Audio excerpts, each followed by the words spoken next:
Сәлем достар, арнама қош келдіңіздер. Наконец-то қорқынышты мультиктер. Қорықпаңыздар, бүгін скример болмайды. Бірінші мультик Пирс деп аталады. Мультикте аянышты өлең ойнап, қайғылы оқиға болатынын білдіреді. Оқиға қайғылы және біртүрлі. Басты рөлде құс па, динозавр ма, балықшы бола берсін. Балық аулау үшін келді ғой. Киінген киімі қазіргі әншілердікі сияқты.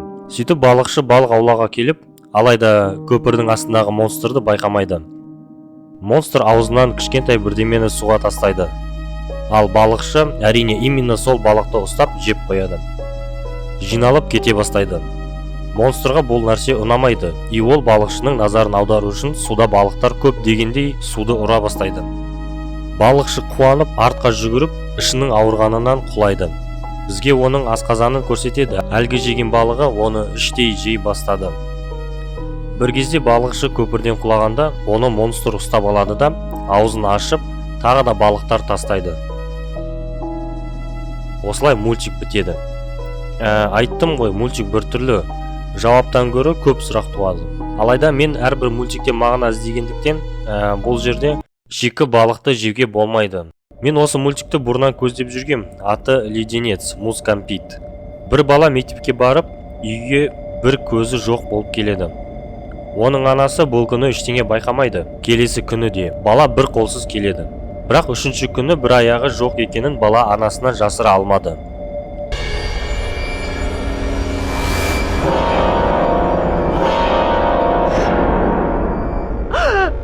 Келесі күні бала мектепке барайын десе, анасы жібермей, үйде қалуын талап етеді.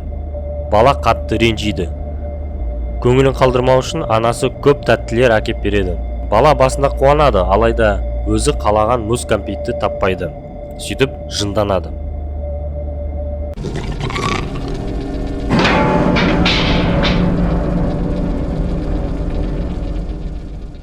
Түнде анасы баланың бөлмесіне кіреді.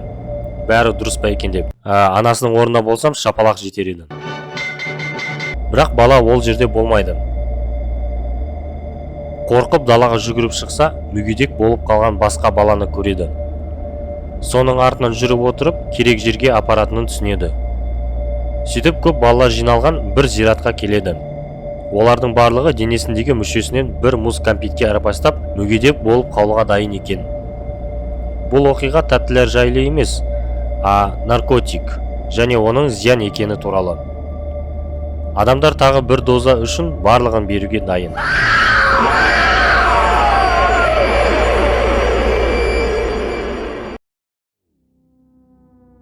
Келесі мультик Bad Egg немесе жаман жұмыртқа. Мультикте 3 балапан дүниеге келеді. Нақтырақ 2, үшіншісі тормоз екен.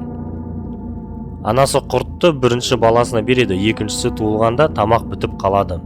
Бірақ біріншісі інісімен бөліседі.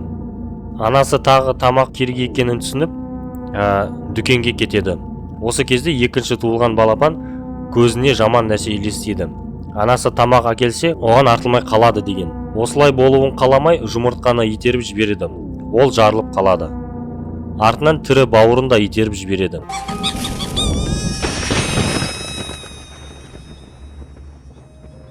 Сөйтіп, үйде жалғыз қалғанда атыс естиді. Ал құстар ұшып кетеді. Осы кезде анасы келіп, босап қалған үйді көреді. Ол баласына қарай секіргенде, оны аңшы атып тастайды. Соңында Ганди сөзін көреміз. Жер шары қызғаныштан басқаның барлығын тойдырады. Мультиктің мағынасы түсінікті, алайда көрсетілген реті дұрыс емес сияқты. Анасы артқа ұшып келе жатқанда өледі, бірақ 3 балапан аман болса да осылай болатын еді ғой, білмеймін. Қысқаметражды Күл мультигі отырыспен басталады. Отырыста әртүрлі адамдар, бірақ оларды идиотский күлкі біріктіреді. Алдарында күлмей отырған жігіт, оған күл деген сөзді көрсетеді. Жігіт күлмейді. Сол кезде батырманы басып, артына ағаш қадалады. Алдында күл деген жазуға қарап, жігіт қалай күлу керек екенін түсінбейді. Сөйтіп оған тағы да ағаш қадайды.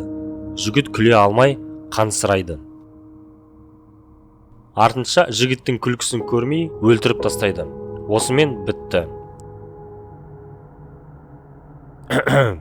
Мультикті әрқалай түсінуге болады. Мысалы, жаңа қоғамға кірген адам жайлы десе болады.